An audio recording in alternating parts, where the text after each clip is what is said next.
E para falar então sobre o poder transformador da gentileza na nossa vida, a gente convida alguém que vive isso todos os dias, é o Padre Tiago Donizete, um jovem sacerdote que tem inspirado a comunidade com ações de solidariedade. A gente recebe ele agora. Bom dia, seja bem-vindo, Padre.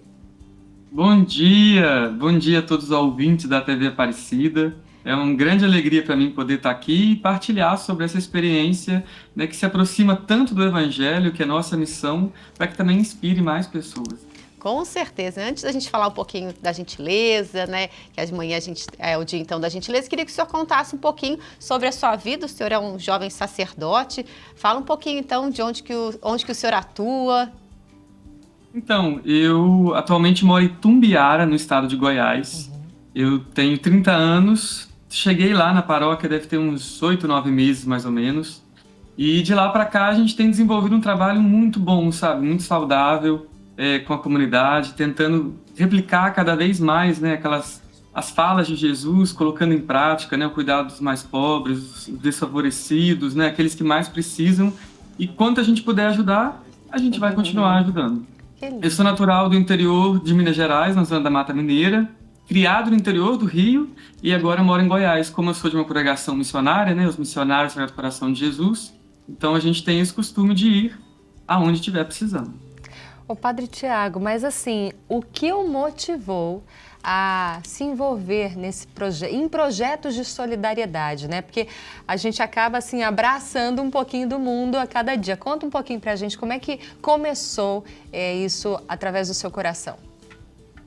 Então, à medida que eu fui, né, me aprofundando cada vez mais no Evangelho e partilhando sobre isso com as pessoas, eu fui percebendo que existe um risco muito grande do nosso discurso ser e a nossa prática ser outra. Então, uma igreja que fala muito, né, sobre o cuidado dos desfavorecidos e, no entanto, o que a gente está fazendo por isso?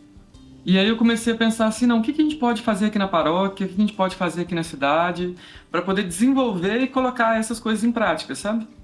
E aí veio esse desejo de falar assim, poxa, se eu falo tanto para o povo sobre ser caridoso, sobre ajudar as pessoas, por que eu também não posso começar a puxar isso também, sabe?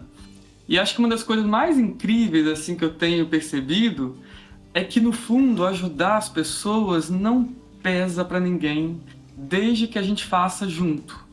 Então, por exemplo, toda vez que a gente vai fazer alguma ação solidária, seja na casa, né, do Senhor, seja levar comida para as pessoas em situação de rua, ou qualquer outra coisa, eu nunca faço sozinho. Tem toda uma rede de apoio, né, uma comunidade que apoia, que engaja com isso, e faz não só tudo acontecer, como faz tudo ser mais leve também, sabe? Com certeza, Padre, enquanto o senhor está falando, a gente está mostrando aí imagens de uma dessas ações que vocês fazem e isso que chamou muito a atenção, que o senhor não faz sozinho, né? Tem toda uma comunidade que ajuda, que põe a mão na massa, de fato, e essas ações que vocês fazem aí não se resume ao trabalho na igreja, vocês vão mesmo aonde as pessoas estão precisando. Exatamente. Por exemplo, esse vídeo que acabou de passar foi na casa do seu Nenê. Ele é uma pessoa com câncer de pele extremamente forte, teve até que remover um dos olhos já por conta disso. E ele mora sozinho e não tem muita mobilidade física, muitas limitações. Então, de tempo em tempo, a gente vai na casa dele, a gente capina o terreiro dele, a gente lava a casa, pinta, tampa buraco na parede para os ratos não entrarem, limpa, lava as roupas, entendeu? Para poder dar a ele mais esse ar, né, do cuidado. Então, de tempo em tempo, a gente vai lá para fazer essa manutenção. Conseguimos também uma cuidadora para poder ir de tempo em tempo lá também, para poder fazer os curativos para ele. Então, tipo assim, não é um assistencialismo, é um trabalho contínuo. Porque, por exemplo, tem muitas pessoas igual ao seu Nenê que não tem alguém para poder cuidar deles dessa forma, sabe?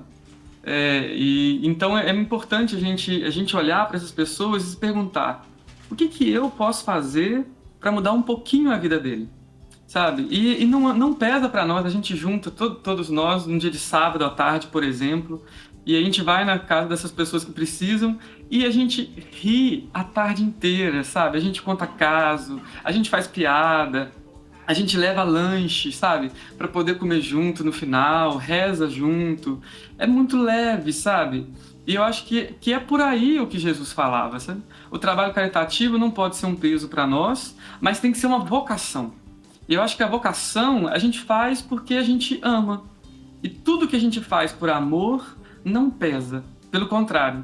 Eu acho que talvez as experiências que nós temos feito de, por exemplo, ajudar esse senhor, o seu Nenê, eu acho que talvez nos enriquece mais do que ele mesmo.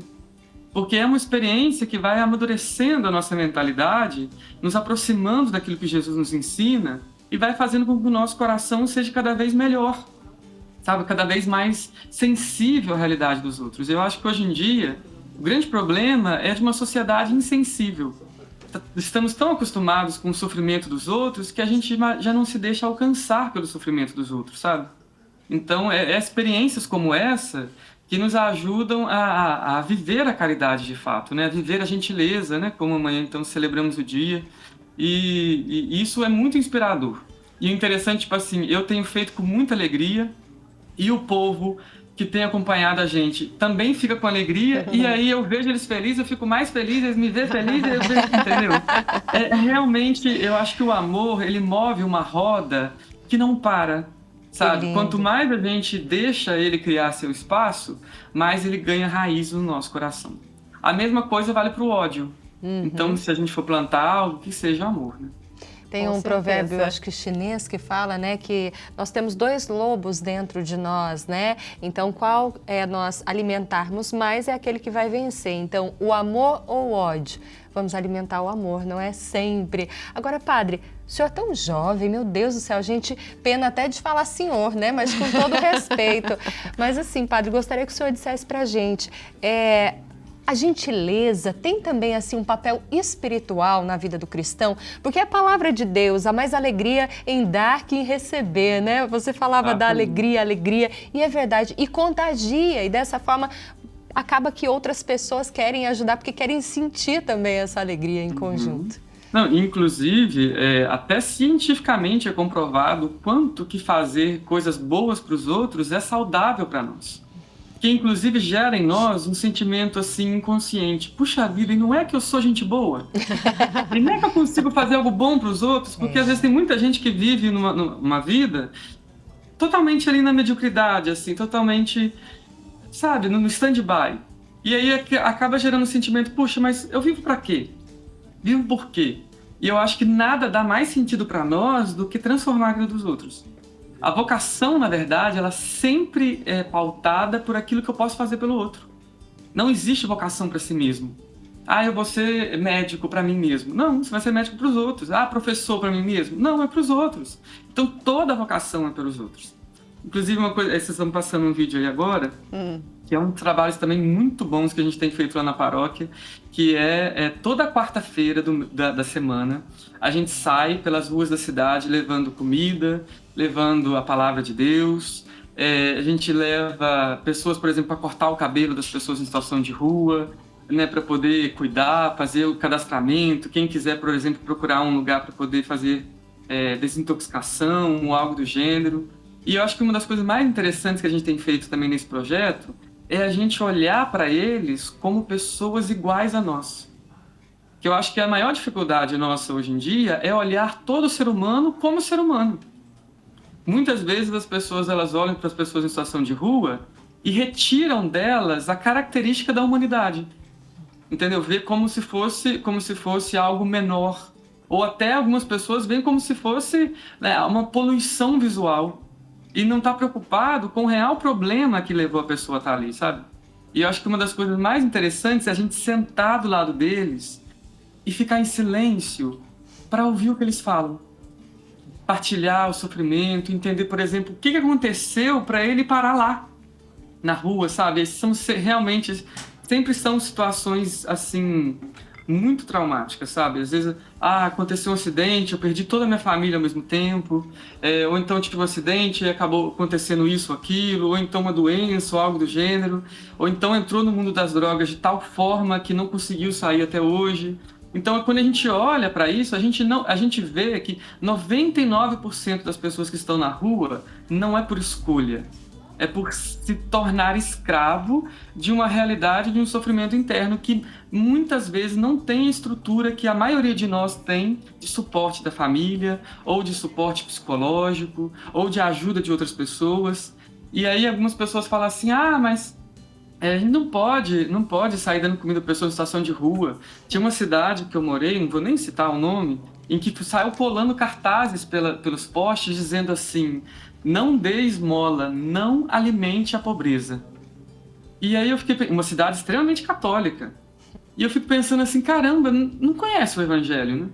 Não conhece Jesus, porque a esmola, porque essa característica de ajudar as pessoas mais necessitadas, ela é a base do cristianismo. A caridade, ela é a base do cristianismo.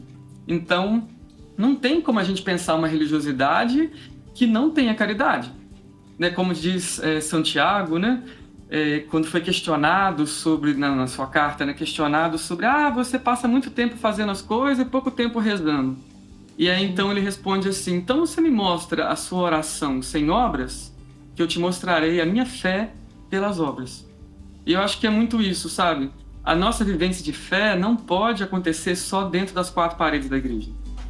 A gente vai para a igreja para se alimentar do Cristo na Eucaristia e na palavra, para poder, saindo de lá, a gente viver a missão. Né? Começa com a missa e termina com a missão, para que a gente possa fazer isso acontecer de verdade, sabe? Porque senão as palavras que a gente escuta na Bíblia, né, escuta na palavra de Deus, vai perdendo sentido. E é o que a gente vê muito hoje na igreja, uma maioria de um cristianismo em que escuta Jesus falar muita coisa e acha lindo, mas na hora de viver não vive. Então a pessoa escuta lá na igreja assim, de Jesus falando assim, amai-vos uns aos outros como eu vos tenho amado. Aí a pessoa fala, ai que lindo, eu sou cristão, eu sou seguidor de Jesus. E sai da igreja odiando as pessoas. Escuta Jesus falando, tem que perdoar 70 vezes 7. E aí sai da igreja sem perdoar as pessoas.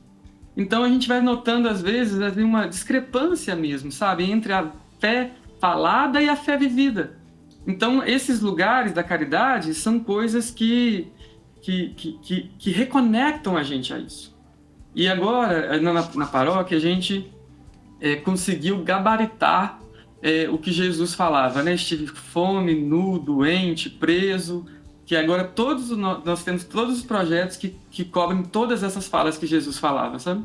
Inclusive, na última semana, na semana retrasada, eu fui num presídio para menores infratores lá da cidade, CRAI, se não me engano, que é exatamente para acompanhar essas pessoas que, né, os primeiros delitos e etc., que não têm idade ainda. Então, a minha ideia é ir todos os meses lá para poder celebrar uma missa com eles, fazer um bate-papo, levar alguns livros para eles, sabe, para eles lerem também, ficar preenchendo o tempo. Então, tipo assim, a gente conectar em todas essas áreas. Eu acho que se a gente quer ser fiel a Jesus, a gente precisa viver o que ele fala. Eu estava preso e não me visitastes. Eu estava doente e não foste me ver. Eu estava com fome, com sede, estava nu, entendeu? Então a gente completar tudo isso. E eu acho que, no fundo, é algo que nos faz muito bem, sabe? Como eu falava no início, né? A oportunidade de realizar a vocação que Deus nos criou. Perfeito. Padre Tiago, muito obrigada pela sua participação. Parabéns pelo seu trabalho aí na sua cidade. E a gente vê que assim transforma também a comunidade da igreja, né? Quanta gente participa, eu imagino que cada vez mais vocês conseguem também atrair outras pessoas para poder fazer o bem como o senhor faz e mostra, né, para todos que fazem também. Inclusive, essa oportunidade, né, de estar aqui partilhando com vocês, eu agradeço imensamente e desejo do fundo do meu coração que isso inspire cada vez mais pessoas. Sem dúvida. Inspire cada vez mais as paróquias, sabe? Inspire cada vez mais a necessidade, o desejo de fazer diferença na vida dos outros. O desejo de ser fiel ao Evangelho. E olha, gente, não precisa de muito para começar a mudar a vida dos outros. Não precisa. Você precisa se conectar com a comunidade e desenvolver um trabalho. E ter boa vontade, né? E ter boa vontade. E persistência. Porque eu acho que talvez um dos maiores inimigos da religiosidade é a falta de persistência. Que é quando a gente começa todo feliz um projeto, e aí daqui a pouco a gente, não, tô muito cansado hoje, não sei o quê, né? E aí quando vê, a gente abandona completamente as coisas. Isso vale para a igreja, vale para qualquer outro âmbito da nossa A vida, né? Padre, um abraço, que Deus o abençoe, Deus abençoe todo o povo de Tumbiara, né? Abençoe sua família e volte sempre aqui no Família dos Devotos para dar notícias para a gente também, para tocar outros corações. Fala tão bem, que Deus cuide do seu ministério, né? E nós aqui ficamos sentindo vontade mesmo de sair pelo mundo e ajudar. A gente gostaria que não tivessem pessoas necessitadas pelo mundo, né? Que todo mundo fosse assim, tivesse dignidade para viver bem, mas infelizmente o mundo é do jeito que é, porque nós não estamos vivendo aquilo que o próprio Cristo nos deixou. Então, bora lá, né, gente? Muito obrigada, mais uma vez um abraço. E é isso, que seu coração também tenha sido tocado por essas falas tão assim fortes, né, desse jovem sacerdote, e que a gente não fique com essa meia vontade, né, que coloca de a mão na massa, mudar o mundo só no falatório. Não, vamos colocar mãos na massa. Bora lá, gente.